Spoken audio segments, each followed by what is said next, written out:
எல்லோருக்கும் வணக்கம். இன்றைக்கு 26ஆம் ஆண்டு மே மாதம் 1ஆம் தேதி. இன்று ஜனாதிபதி அவர்கள், இலங்கை ஜனாதிபதி அவர்கள் உரையாற்றியிருந்தார் நுவரேலியா மாவட்டத்தில், நுவரேலியாவில். அந்த உரை பற்றி சில குறிப்பை சொல்லிக்கொண்டு என்னுடைய கருத்துக்கு வாரன். முக்கியமாக அவருடைய உரை மிக அதாவது சென்ற வருடம் எப்படி இருந்ததோ அதேபோல் மிகவும் ஆழமான பல்வேறு விஷயங்களை அவர் சொல்லியிருக்கிறார். மக்கள் எல்லாரும் மிகவும் சந்தோஷமாக ஆரவாரத்துடன் அந்த பேச்சை கேட்டு மிச்ச மகிழ்ச்சி அடைகிற அளவுக்கான அந்த பேச்சு, அதாவது உரிமைகளும் கடமைகளும் என்று சொல்லுவோம். அதாவது மக்களுக்கான கடமையையும் அவையின் உரிமையையும் சேர்த்து அவர் அந்த சொல்லியிருந்தார். மிக பெருமதியான பேச்சாக உரையாக இருந்தது. குறிப்பாக மலைய மக்களுக்கு சொன்ன விடயமாக இருக்கலாம். அதாவது வீடமைப்பு, மலைய மக்களுடைய கஷ்டங்கள், துன்பங்கள் அவற்றை எல்லாம் சொல்லி அதுக்கான நிறைய வேலை திட்டங்களை செய்து கொண்டிருப்பதும் செய்ய இருப்பதையும் பற்றி சொல்லியிருந்தார். மற்றது ஊழலாக இருந்த பழைய காலத்து அரசுகளுடைய ஊழல் விஷயங்களையும் நீதிமன்றத்துக்கு கொண்டு வந்து, அதாவது அவர்களுக்கு கையளிக்கப்பட்ட வீடுகள் கூட நீதிமன்றமாக ஆக்கப்பட்டிருக்கிறது என்ற ஒரு பெருமதியான கருத்துக்களை அங்கே சொல்லியிருந்த நாங்கள் எல்லோரும் கேட்டிருந்தோம். மிக வேகமாக, மிக ஆக்ரோஷமாக, மிக நல்ல உண்மையான விடயங்களை நிறைய சொல்லியிருந்தார். இது நாட்டு மக்களுக்கு சர்வதேச ரீதியிலும் இவருடைய பேச்சுக்கள் மிகவும் முக்கியத்துவம் பெறுகிறது. என்று சொன்னால் உலக நாடுகளில் பெரிய அளவில் இந்த பேச்சுக்கள் குறைவுன்னு சொல்கிறத விட இருந்தாலும் இந்த உணர்வு பூர்வமாகவும் மிக ஆழமான கருத்துக்களோடு அவர் பேசியிருந்தது மிக நாங்கள் கவனிக்கத்தக்கதாக இருக்குது. அதில் மிக முக்கியமாக இன்னொன்று சொல்லியிருந்தவர் அந்த வெள்ளப்பெருக்கு. உண்மையில் நான் மிகவும் கவலைப்படுறது, இந்த அரசுக்குள்ளே அந்த வெள்ளப்பெருக்கு அதுவும் ஒரு பகுதியில், ஒரு மாவட்டத்தில் அல்லது ஒரு 10 மாவட்டத்தில் நடக்கையில், நாட்டின் 24 மாவட்டத்திலுமே அப்படியே மழை பெய்து யாருக்கு யார் உதவி செய்கிறோன்னு இல்லாத ஒரு மிகப்பெரிய அழிவு. நான் நினைக்கிறேன் பழைய அரசுகள் இருந்திருக்குமா இருந்தால் மக்கள் மிக வறுமைக்கெல்லாம் தள்ளப்பட்டு மிகப்பெரிய பாரதூரமான நிலைக்கு போயிருப்பேன். அப்போ இந்த பணங்களை மிச்சப்பிடிச்ச இந்த பணங்கள் மூலமாக அவர்களுக்கான கொடுப்பனவுகள் அவர் செய்திருக்கிறார். அதையும் அதில் சொல்லியிருக்கின்றார். அதோடு சேர்த்து இப்போ 2வது அது ஒரு பெரிய துன்பம். அதை கோடியை ஒதுக்குறதுன்றது மற்ற அரசுகள் அப்படி ஒதுக்கி இருக்காது. ஆனால் அந்த ஒதுக்குற அளவுக்கு மற்ற வேலைகளுக்கு, மற்ற தேவைகளுக்கு இருக்கிற பணத்தை கூட மிக அவசர நிதியாக கொடுக்க வேண்டிய ஒரு நிலைமைக்கு வந்திருக்கு. அது நாட்டின் அபிவிருத்தியை நிச்சயமாக அந்த பெரிய தொகை போனது பாதிப்பை உருவாக்கும். ஆனால் அதை உருவாக்காமல் அதை கட்டுப்பாட்டுக்குள்ளே இருக்கத்தக்கனையாக அந்த பணம் கொடுத்தாலும் மீதி பணம் இருக்கத்தக்கனையாக உற்பத்திகளுக்கு, அபிவிருத்திகளுக்குன்றதை அவர் வடிவாக சொல்லியிருந்தார். உண்மையில் நல்ல விடயம். அதே போல் இப்போ பாருங்கள், என்னென்றால் இந்த ஈரான் அமெரிக்க யுத்தம் எண்ணெய் நிப்பாட்டி, அப்போ அடுத்தடுத்து சாணகரம் முழஞ்சிருக்கிறன்ற மாதிரி அடுத்தடுத்து இந்த பிரச்சனை கொண்டிருக்கு. இதால் எண்ணெய் விலை ஏற்றத்தால் உற்பத்திகளுக்கும் மற்ற மக்களுக்கு பாதகமான நிலைமைக்கு வருகுது. அப்படி இருந்தும் அதை சமாளித்து கொண்டு இன்றைக்கு போகிற இந்த அரசனுடைய இதையும் மக்கள் தான் அரசு தான் மக்கள் என்றதை நெறிப்படுத்தி நல்ல முழுமையான ஒரு உரை ஒன்றை ஆற்றியிருந்தார். அதே போல இங்கால பீமல் ரட்நாயக்கா அவர்களும் வவுனியாவில் மீட்டிங்கை பார்த்துருந்தோம். அவருடன் சிறப்பான உரையாற்றியிருந்தார். தொடர்ந்து யாழ்ப்பாண உரையை நான் கொஞ்சம்தான் கேட்டேன். நான் மீதி கேட்க முடியவில்லை. இன்றைக்கு அவருடைய பேச்சு எங்களுக்கு ஏன் வருகிறதென்றால், எல்லா செய்தி ஊடகங்களிலும் மிக இந்த வழக்குகளை கொண்டு வரது முதன்மைப்பட்டிருக்கிறது. அந்த உரையும் மலைய மக்களுக்கான உதவியும் வீடமைப்பு எல்லாவற்றையும் அவர் சேர்த்து பேசியிருந்தார். அந்த ஊழல்களுக்கு, அந்த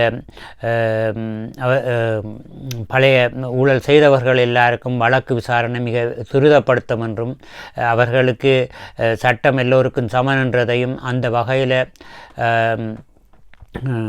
அவர்களுக்கு சரியான தண்டனை அல்லது மறியல் அந்த தண்டனைக்குரியது என்று சொல்லி அவர் நாட்டு மக்களுக்கு ஆற்றியிருந்த உரை மிகச்சிறப்பு. இதைத்தான் நான் இதில் கூற வந்த நான் இதில் என்னுடைய கருத்து என்ன பங்குன்னு சொன்னால், இந்த உலகம் முழுவதும் இந்த மேதனை நடந்திருக்கிறது. பல நாடுகள் இப்போ அபிவிருத்தி அடைஞ்ச நாடு இப்போ ஜெர்மனின்னு சொன்னால், நான் இந்த ஊர்வலத்துக்கு போயிருந்தேன். அங்கே மக்கள் ஒன்றாக கூடியிருப்பினோம். அதாவது பல்வேறு, அதாவது வலதுசாரி இடதுசாரி எல்லாம் வைப்பினம். இங்கே அது உங்களுக்கு தெரியும். அவர்கள் தொழிற்சங்க கோரிக்கைகளோடு மட்டுப்படுத்தப்பட்டதாக இருக்கும், மற்றது உரிமைகளை கோர்றதாக இருக்கும். இப்போ வளர்ந்த நாடுகளில் இதைத்தான் நான் சொல்ல இப்படி வாரணுண்டா, வளர்ந்த நாடுகளில் அவரோட கோரிக்கைகள் தேவைகள் மிக மிக குறைவாக இருக்கும். அப்போ அந்த கோரிக்கை வைக்காமலே அவர்கள் சந்தோஷமாக மகிழ்ச்சியார தினமாக தான் இருக்கும் உண்டு. இன்னொரு பக்கம் அது நான் சென்ற தடவை சொல்லியிருக்கிறேன், சோசலிச நாடுகளில் அது ஒரு கொண்டாட்ட தினமாக கொண்டாடப்படும். இன்று வரைக்கும் மே தினம் என்றது ஒரு வேலை நாள் தான். மக்கள் வேலைக்கு போகாமல் விடுறதே தவிர வேலை நாள்ன்றதான் அது. ஆனால் முதலாளித்துவ அரசுகள் அந்த காலங்களில் அதை விடுமுறை தினமாகினது. மே தினத்தை இந்த குழப்புறதுக்காக மே 1 முடிவெடுத்த பிறகு அதை குழப்புறதுக்காக குழந்தைகள் தினம் வேறு சமூக தினங்களாக அந்த நாளை உருவாக்க பார்த்தவைகள் அது ஒன்றும் நடைமுறைக்கு சேர இல்லை. அப்போ மே 1 வேலை நாள், ஆனால் நாங்கள் வேலைக்கு போகாமல் இருக்கிறதுன்றதான் அந்த இந்த மகாநாடுகளில் தொழிற்சங்க மகாநாடுகளிலும் சோசலிச கட்சிகளுடைய அந்த தீர்மானமாக இருந்தது. ஐரோப்பா தழுவின, உலகம் தழுவின தொழிலாளர் தினத்தை உருவாக்குற அந்த கூட்டு நடவடிக்கையில் ஈடுபட்ட எல்லாருமே அந்த ஒன்று சேர்ந்தவர்கள் ஏற்படுத்திய வேலை திட்டங்களில் மே 1 தெரிவு செய்யப்பட்டிருந்தது. அது பின்பு காலப்போக்கில் மே தினம் விடுமுறை தினமாக அரசுகள் அறிவித்தது. அது நான் சென்ற தடவையும் சொன்னபடியால் அதை சுருக்கமாக சொல்கிறேன். எனவே நாங்கள் இந்த ஒரு தினத்தில் தான் முழுவதையும் செய்து முடிப்பதென்றில்லை. தொடர்ச்சியாக மக்கள் சிந்திக்கிறதும் அதற்கான அந்த கருத்துக்களுக்கூடாக இந்த மேடையில் பேசப்பட்ட பல்வேறு விஷயங்களை நீங்கள் கேட்டிருப்பீங்க.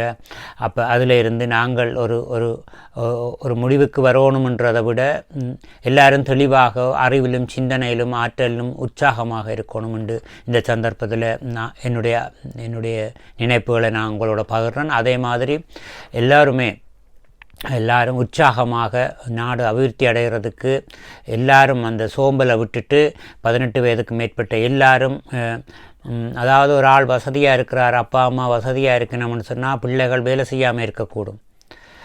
அதுக்கு அரசாங்கம் ஒரு வரைவு செய்ய வேண்டும். அப்படி அந்த கடுமையான வரைவுகள் இன்னும் உருவாக இல்லை. ஆனால் நாங்களாகவே எங்களோட மனச்சாட்சிக்கு நினைத்து நாங்கள் எல்லாரும் ஒரு உற்பத்தியில் ஏதோ ஒரு வேலையில் சுய தொழில், சொந்தமாக விவசாயம் செய்யலாம், மீன் பிடிக்கலாம், எல்லா தொழில்களுக்குமே நாங்கள் எல்லா மக்களும் வேலை இல்லா திண்டாட்டம் என்று இலங்கையில் இல்லை. விவசாய நாடு, தாராளமாக வேலை இருக்குது. வேலை இல்லாதவர்களுக்கு வேலை இல்லை என்ற அந்த கருத்துக்கள் எல்லாம் நீங்கள் நெடுகிலும் கேட்டு பழகியிருப்பீங்க. நீங்கள் எல்லாவே சிந்திக்கணும். தாராளமாக இலங்கையில் வேலை இருக்குது. அந்த வேலையை இப்போ செய்யாமல் குந்தி கொண்டிருந்து வேலை இல்லைன்னு சொல்லி வைப்பினம், ஊர்வலம் வைப்பினம், நாங்கள் படிச்சிட்டோம்னு சொல்லி படித்த இடத்துக்கு அது வேலை இருக்காது, அந்த அளவுக்கு தான் இருக்கும். இது நான் பல தடவை சொன்னபடியாக சொல்லிடாமல் இருக்குது. எனவே நாங்கள் இந்த மேதனத்தோட முடிவெடுக்கிறோன்னு சொல்ல இல்லை, தொடர்ச்சியாக இது ஒரு தினம் நாங்கள் கொண்டாடிட்டு இருக்கிறோம். இதில் மேடைகளில் பேசியிருக்கிறார் ஜனாதிபதி. நாங்களும் எல்லோரும் ஊக்கமாக ஒத்துழைப்பாக கிளீன் ஸ்ரீலங்கா எவ்வளவு முக்கியம் என்றதை எல்லாருமே ஒத்துழைக்க வேண்டும். இந்த இதை பாருங்கள், நீங்கள் என்ன வீதி விபத்து ஆக்சிடெண்ட் படுமோசமாக நடக்குது. அப்போ இதை பொதுமக்களும் கவனம் எடுக்கணும். இந்த டிரைவர் இவ்வளோ மோசமாக ஓடுறாருன்னு சொன்னால் அதை மக்கள் போய் டிரைவர்கிட்ட கேட்கலாம், நீங்கள் ஏன் இப்படி ஓடுறீங்களேன்ட்டு. எனவே அது மாதிரி நாங்கள் ஒவ்வொரு தரம் அக்கறையாக இருந்தால் தான் இந்த வீதி விபத்துகளை குறைக்கலாம். இது உதாரணத்துக்கு சொன்னேன்னா, அது மாதிரி ஒவ்வொரு துறை சார்ந்தும் எல்லாரும் உற்சாகமும் ஒரு நாடு அபிவிருத்தி அடையணுமென்ற முயற்சியாக நாங்கள் இருக்கணும். இல்லாமல் எப்போவும் குறை சொல்லி கொண்டிருப்பார்கள். அந்த குறையில் என்னுடைய பங்கு என்ன என்றதில் நாங்கள் எல்லாரும் கவனம் இருக்க வேணும்னு சொல்லி இந்த சந்தர்ப்பத்தில் கூறிக்கொண்டு இதை மிக சுருக்கமாக ஒரு ஜனாதிபதி அவர்களுடைய உரையை நான் அதை மேலும் சொல்லுவதற்காக எடுத்த நான் அதை நீங்கள் அந்த உரைக்கு ஊடாக நீங்கள் ஒவ்வொன்றையும் புரிஞ்சு அடுத்த கட்டத்துக்கு நாங்கள் நகரணுமென்றதை நாங்கள் எடுத்துக்கொள்ளணும் என்று குறிக்கொண்டு இதில் சிறிய அவர் ஆற்றிய உரையும் இதில் நான் சேர்க்கிறேன், பாருங்கள். மீண்டும் அடுத்த தலைப்பில் சந்திப்போம். நன்றி, வணக்கம்.